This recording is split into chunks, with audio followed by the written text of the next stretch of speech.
The committee will come to order.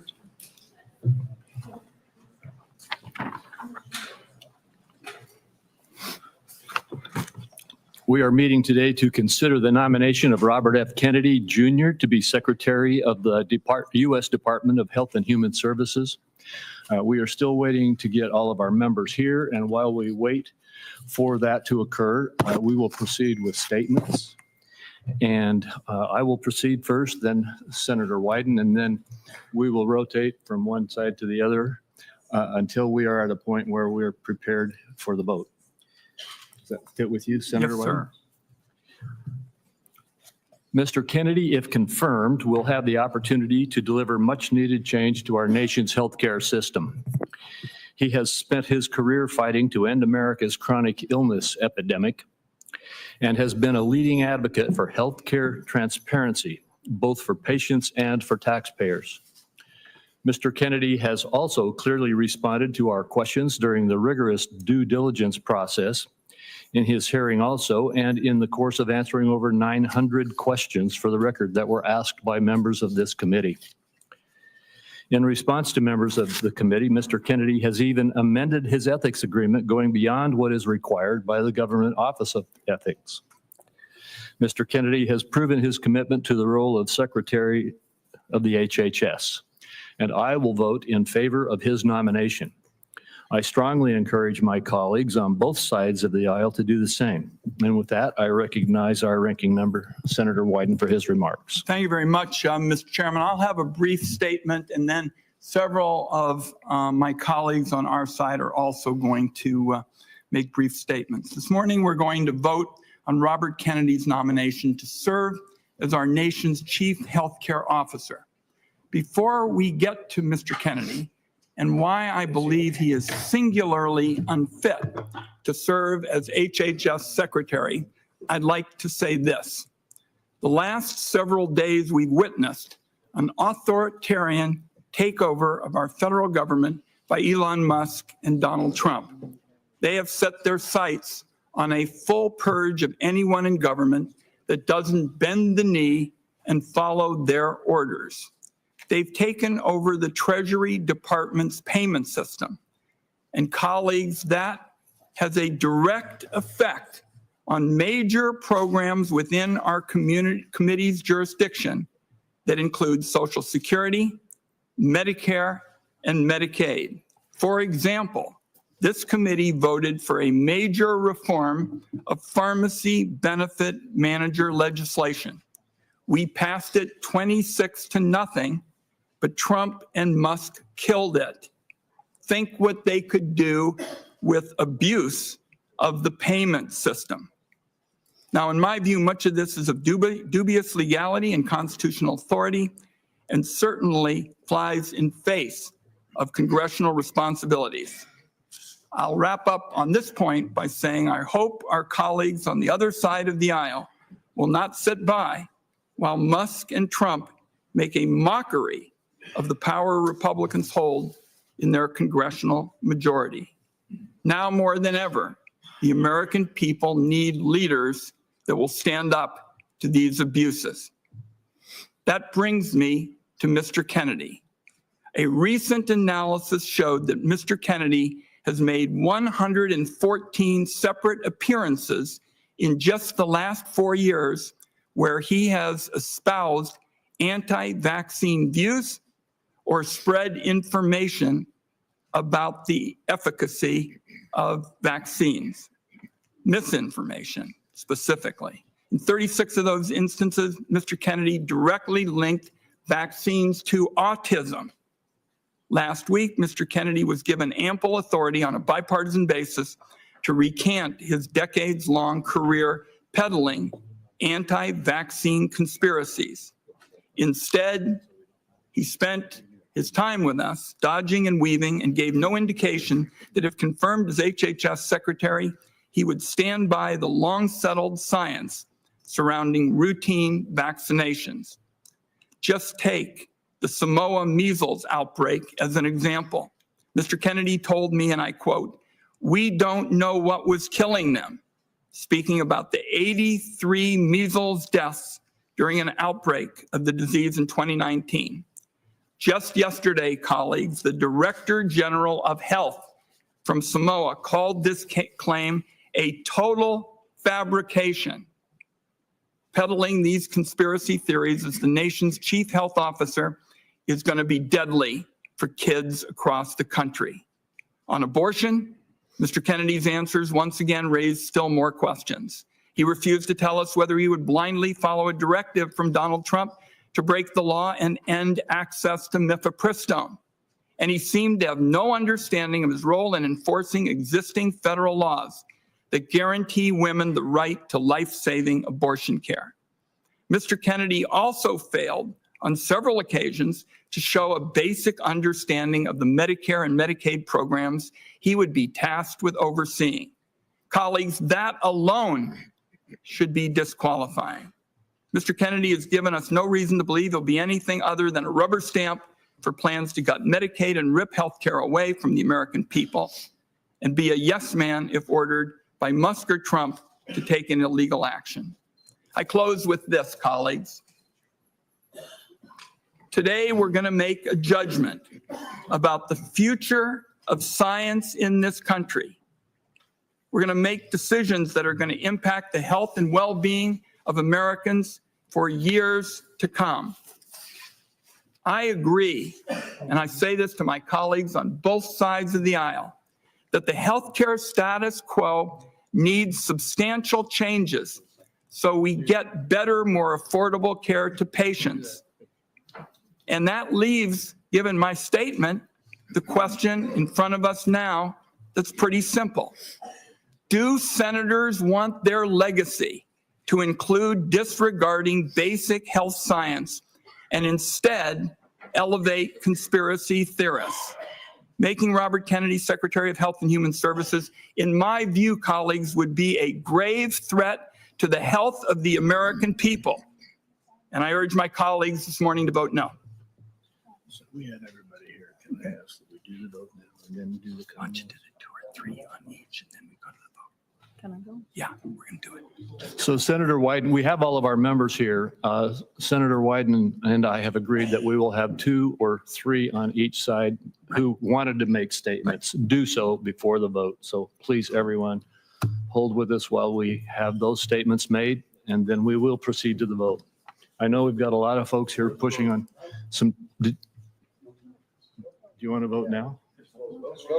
Mr. Chairman, Mr. Chairman, I've got several colleagues who were under the impression after we talked that we would have 2 or 3, and I'm happy for both sides to make brief remarks, and I'd still like to stay with that. I did make that commitment, and so I could say to my colleagues on my side, I would appreciate it if you would hold your remarks until after the vote. We will let a couple on your side have their remarks, and then we will proceed to the vote. Great, thank you. And who would be next? Senator Cantwell. Senator Cantwell. Mr. Chairman, thank you. I didn't, when you said 2 or 3 people, I didn't know who you had in mind, but being next in seniority, I appreciate the opportunity. Today is very concerning to me because of the future of what I think our nation faces. When I think of this issue, I think of my Pacific Northwest leadership, how Paul Allen, on his own, invested $100 million to fight Ebola. I think of Bill Gates and the Gates Foundation, not just trying to eradicate polio and work on these issues, but to think of a regime that helps not just our nation's health, but global health. So with the UW, the University of Washington, the Cancer Research Center, all of these entities are a collaboration of saying we have to go faster in solving these threats to our nation as it relates to health. Now, we can have a big discussion, which I think you guys all want to have a big discussion about whether and when what happened in the Wuhan province. But I can tell you, we were the first city We had the first patient. We had the first people who died in nursing homes. We had an emergency room at a hospital who basically was just begging for any equipment we could get them. The whole community stood up and moved as fast as we possibly could and broke down barriers to save lives. And that is what we have to continue to do on innovation. We cannot let another country get ahead of us on some sort of warfare issue and not have a response when it comes to a vaccine. So the most challenging, I wanted to vote for Mr. Kennedy in the context of my family's history. My dad stood behind his father the night his father gave the famous speech. I told him in my office, in my family, the Kennedys stood up. But when he answered Senator Cassidy's question, and he couldn't even give him the answer that, yes, the data is there to support vaccines today. I don't need any more data. All of a sudden, I saw this world that we got affected by in Seattle not being stood up for. I need someone at HHS who is going to say, we're going to be a leader in medical technology, science, vaccines. We are going to fight foreign powers. We are going to be there to provide global health. And I don't want a recalcitrant. I need a leader, and that is why I'm voting no. Thank you. Senator Wyden and I have agreed that Senator Warnock will now speak. Following Senator Warnock, we will proceed to the vote, and then anyone else who wants to make remarks will be allowed to make remarks. Senator Warnock. Thank you so very much, Mr. Chairman. At a rally a few months ago, Donald Trump said that he was going to allow Mr. Robert Kennedy to, quote, go wild on health. Go wild. Of all the things that I can think of that I'd like to see a Secretary of Health and Human Services do, go wild is not on the list. Mr. Robert Kennedy is manifestly unqualified for the job he seeks. And in both my live and written questions for the record, he failed to commit to protecting access to affordable health care, failed to commit to protecting the people who are protecting us. The problem that the CDC has is that every day these noble civil servants and workers protect us from dangers that we don't see. And often you don't get credit for protecting people from things that they don't see. I simply do not trust him to oversee the CDC. He's unqualified, and I dare say everybody here knows it. We need a serious person at the helm of the HHS, an agency responsible for about half of the health of about half of all Americans. Mr. Kennedy appears more obsessed in chasing conspiracy theories than chasing solutions to lower healthcare costs for working families in Georgia and to make sure that we are protected. The last thing we need is a dilettante dabbling in conspiracy theories at HHS. I cannot vote for a nominee who is not going to lower healthcare costs for Georgians, who is going to undermine basic science in public health, who puts his own interests above the health and the well-being of others. For the health and well-being of all of our families, the people who count on us, to think about them in these rooms of power. I urge all of my colleagues on both sides of the aisle to look past politics and think of country and to find the moral courage to do what's right. Oppose this nomination. Thank you, Senator Warnock. We now have not only a quorum, but all members of the committee are present. I move that the committee favorably report the nomination of the Honorable Robert F. Kennedy, Jr. of California to be Secretary of Health and Human Services. Is there a second? Second. There is a second. The clerk will call the roll. Mr. Grassley. Aye. Mr. Grassley, aye. Mr. Cornyn. Aye. Mr. Cornyn, aye. Mr. Thune. Aye. Mr. Thune, aye. Mr. Scott. Aye. Mr. Scott, aye. Mr. Cassidy. Aye. Mr. Cassidy, aye. Mr. Langford. Aye. Mr. Langford, aye. Mr. Daines. Aye. Mr. Daines, aye. Mr. Young. Mr. Young, aye. Mr. Barrasso. Mr. Barrasso, aye. Mr. Johnson. Mr. Johnson, aye. Mr. Tillis. Mr. Tillis, aye. Mrs. Blackburn. Mrs. Blackburn, aye. Mr. Marshall. Mr. Marshall, aye. Mr. Wyden. No. Mr. Wyden, no. Ms. Cantwell? No. Ms. Cantwell, no. Mr. Bennett? Mr. Bennett, no. Mr. Warner? Mr. Warner, no. Mr. Whitehouse? Mr. Whitehouse, no. Ms. Hassan? Ms. Hassan, no. Ms. Cortez Masto? Ms. Cortez Masto, no. Ms. Warren? No. Ms. Warren, no. Mr. Sanders? No. Mr. Sanders, no. Ms. Smith? No. Ms. Smith, no. Mr. Lujan? No. Mr. Lujan, no. Mr. Warnock? No. Mr. Warnock, no. Mr. Welch? No. Mr. Welch, no. Mr. Chairman? Chairman votes aye. Mr. Chairman, the final tally is 14 ayes, 13 nays.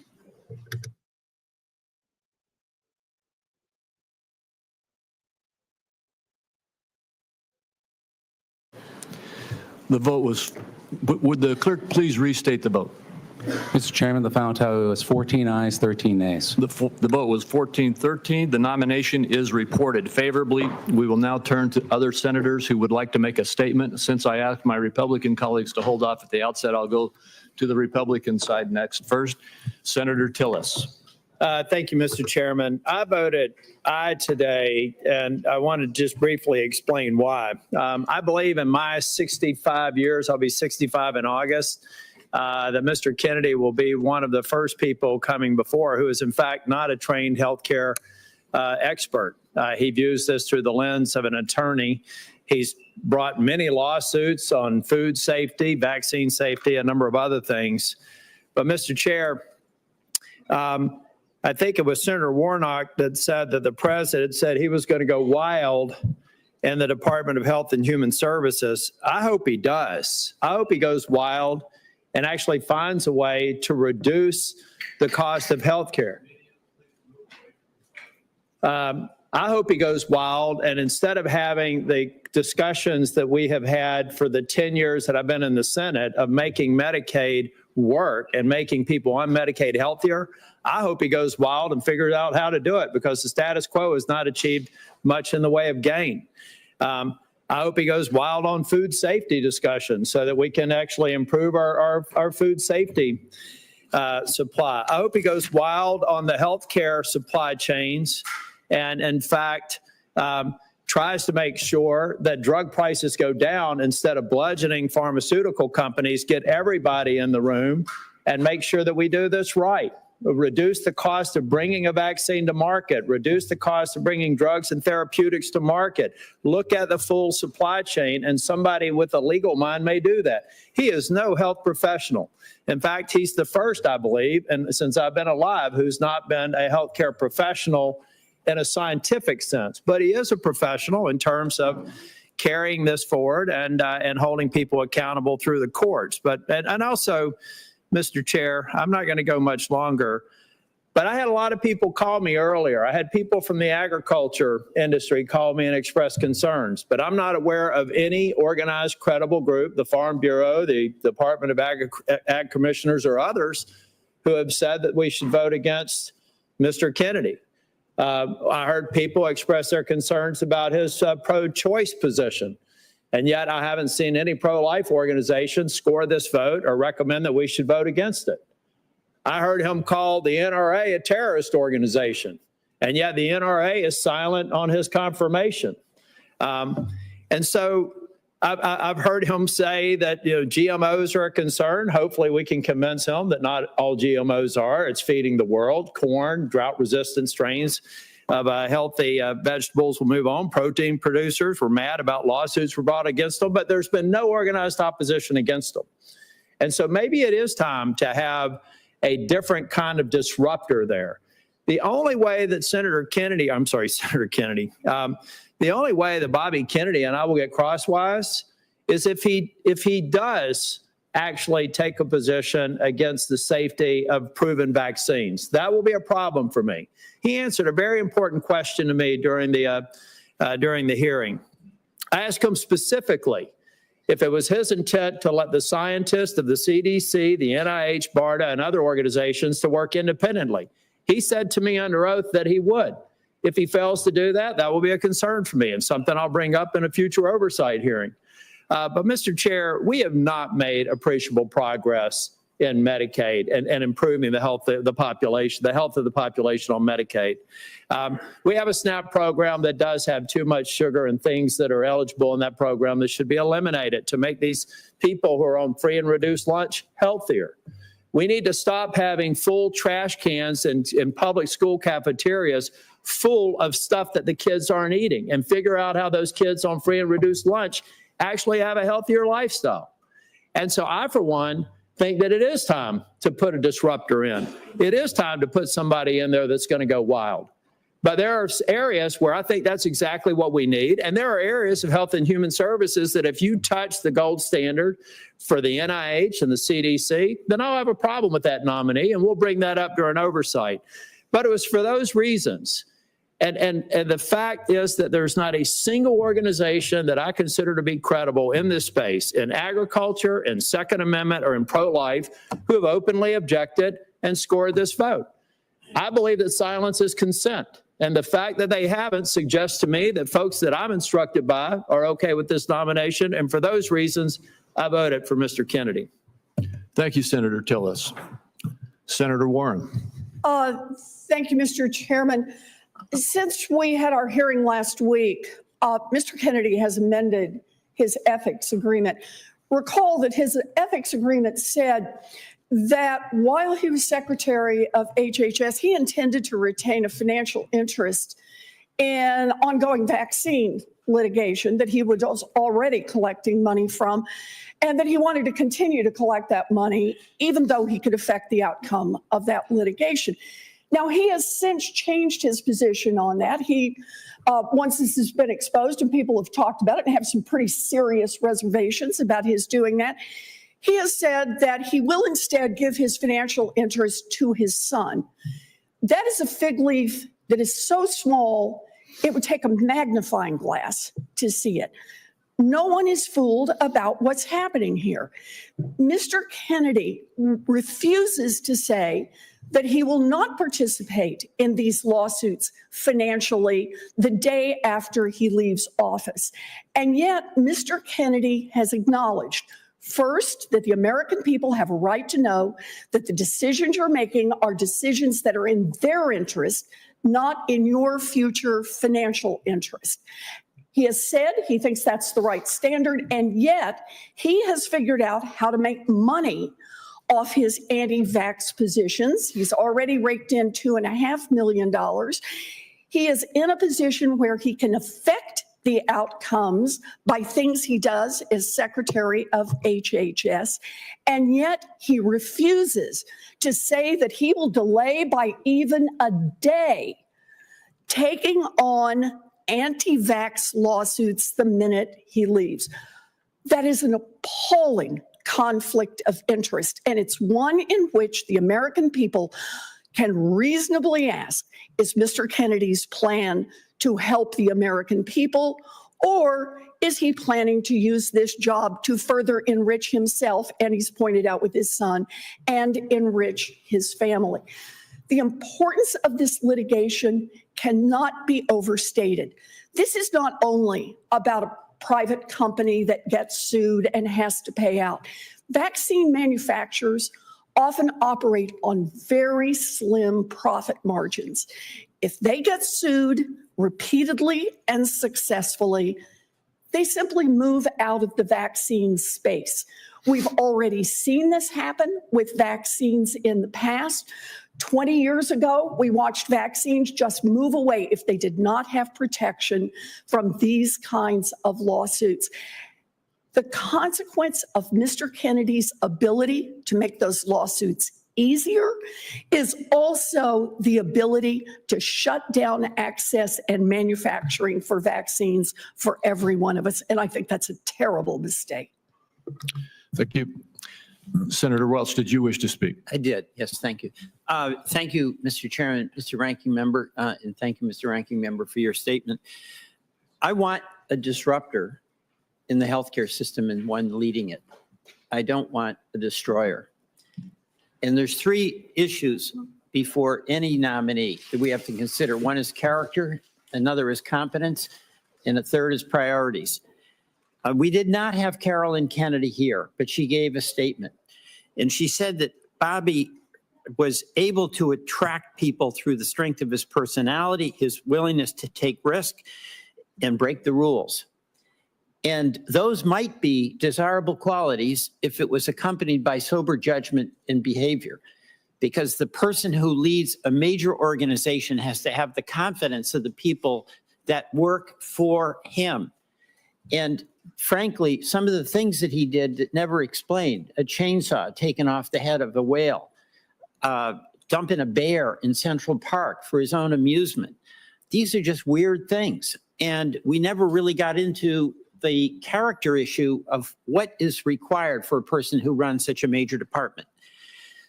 The competence question, this is all on a wing and a prayer and a hope. There's no record of Mr. Kennedy having experience in managing a large organization in medicine, no experience with science, and none of the prior experiences required not only to run a major organization, Health and Human Services, but also the CDC, the NIH, and all the other organizations that are under the umbrella of healthcare. And by the way, on the competence issue, let's be candid. This was a deal where Mr. Kennedy was running for president as a Democrat. He lost, and he approached President Trump to make a deal. And for political reasons, the deal was made. And the appointment was going to be that he's Health and Human Services. The president has a right to make that deal. Mr. Kennedy can seek it, but it doesn't translate into competence. And the third is priorities. The priority for Mr. Kennedy is about the vaccines and his theory of that. And we need reliable vaccines and not conspiracy theorists on that. But you know, the healthcare system is not working for the American people. It is too costly. Our employers who care deeply about providing employer-sponsored healthcare can't afford these premiums. The folks who are getting their insurance on their own can't afford it. Even Obamacare is getting so expensive because the prices are escalating constantly with pharma expenses, with the providers having it, with private equity getting into healthcare. Mr. Kennedy's priority was about his view of vaccines. It was not about making healthcare more affordable and accessible. And in response to really a very direct and easy open-ended question from Senator Cassidy, Mr. Kennedy showed a woeful ignorance, even between the difference between Medicare and Medicaid. So we have a healthcare system that is not serving, as it should, the interest of American citizens, of American businesses, and American taxpayers. And I, after this hearing, did not have confidence that Mr. Kennedy would be the one to lead us to a better future. Thank you. Thank you, Senator Welch. That concludes the remarks that senators have requested to make, and hearing nothing further, I'd like to thank all of our members for attending. This Finance Committee stands adjourned.